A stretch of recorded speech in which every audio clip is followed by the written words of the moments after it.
اس زمانے میں حدیثوں میں آخری زمانے میں دو چیزیں آئی کہ تمہارے پر دنیا پھیل جائے گی.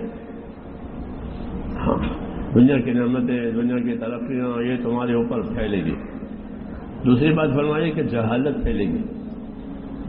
ہاں، تو جہالت پھیل گئی ہے. جہالت کے معنی یہ نہیں کہ لکھنا پڑھنا نہیں آتا، یہ مطلب نہیں ہے جہالت کا. تو جاہل ہے، لکھنا پڑھنا دستخط کرنا نہیں آتا، انگوٹھا بتاتا ہے. جہالت اس کو کہتے ہیں کہ جو حقوق سے بے خبر ہو، اس کو جاہل کہتے ہیں.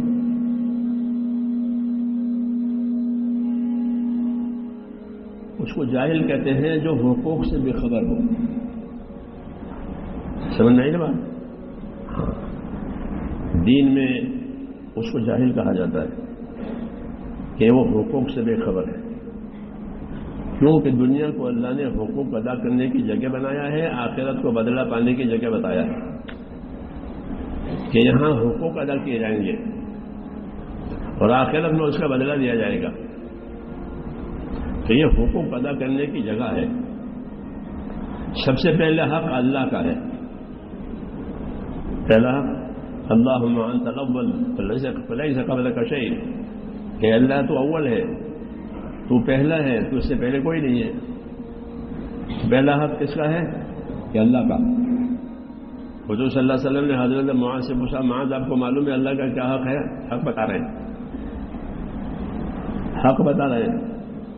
کیونکہ ضرورت ہے تو سب جانتے ہیں، ضرورت نہیں بتاتے کہ کیا ضرورت ہے. وہ تو جانور کو بھی اپنی ضرورت کا احساس ہوتا ہے. جب بھوکا ہوتا ہے تو کھانے کی طرف جاتا ہے، پیاسا ہوتا ہے پانی کی طرف جاتا ہے، ڈر ہوتا ہے تو بھاگ جاتا ہے. جی ہاں، لیکن یہ حق بتا رہے ہیں کہ تم کو معلوم ہے اللہ کا کیا حق ہے؟ کہ مجھے نہیں معلوم ہے.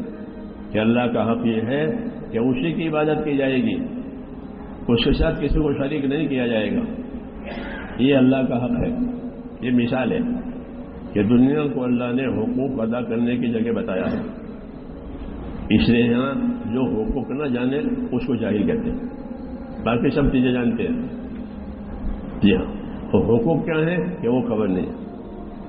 اسے میں نے کہا دین میں جاہل اس کو کہتے ہیں جس کو حقوق کی خبر نہ ہو. یہ نہیں کہ روایتی طور پر پڑھا لکھا نہیں ہے، ایسا نہیں ہے، بلکہ وہ ہے کہ جس کو حق کی خبر نہ ہو.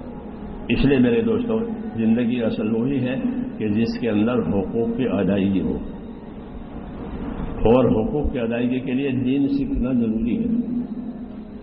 دین بتائے گا کہ کیا حق ہے، دنیا نہیں بتائے گی.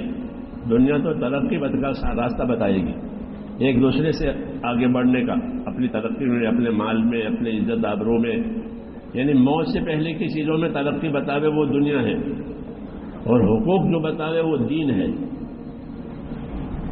ہاں، اس لیے دین سیکھنا ضروری ہے. اگر دین نہیں سیکھے گا تو اس کو حقوق کی خبر نہیں ہوگی کہ اللہ کا کیا حق ہے، کتاب کا کیا حق ہے، رسول کا کیا حق ہے. اور جتنے تعلقات ہیں اتنے حقوق ہیں. یہ قاعدہ ہے کہ جتنے تعلقات اتنے حقوق. بکری پالی ہے تو بکری کا آپ پر حق ہے. ہاں، جانوروں کے بارے میں حدیثوں میں ہے، جانور پالے ہیں کہ ہاں کہ جانور، یہ فرمایا یہ جانور گونگے ہیں، یہ اپنی تکلیف نہیں بتا سکتے. ان گونگے جانوروں کے بارے میں اللہ سے ڈرو تاکہ ان کا حق ادا ہو جائے. یہ مثالیں ہیں کہ اللہ نے دنیا کو حقوق کی جگہ بنایا ہے. لوگوں نے اس کو لذتوں کی جگہ بتایا کہ کھاؤ پیو. یہاں حالانکہ یہ حقوق ادا کرنے کی جگہ ہے، اور حقوق ہی کی تعلیم دی ہے. کہ دین کس چیز کی تعلیم دے گا؟ کہ دین حق کی تعلیم دے گا. اس لیے دین سمجھنا، دین سیکھنا یہ ضروری ہے. رسمی طور پر ہم مسلمان ہیں، ٹھیک ہے، لیکن اس سے کام نہیں چلے گا، بلکہ اپنا دین جاننا پڑے گا. اپنے اوپر جو ذمہ داریاں ہیں اس کے بارے میں چوکنا رہنا پڑے گا.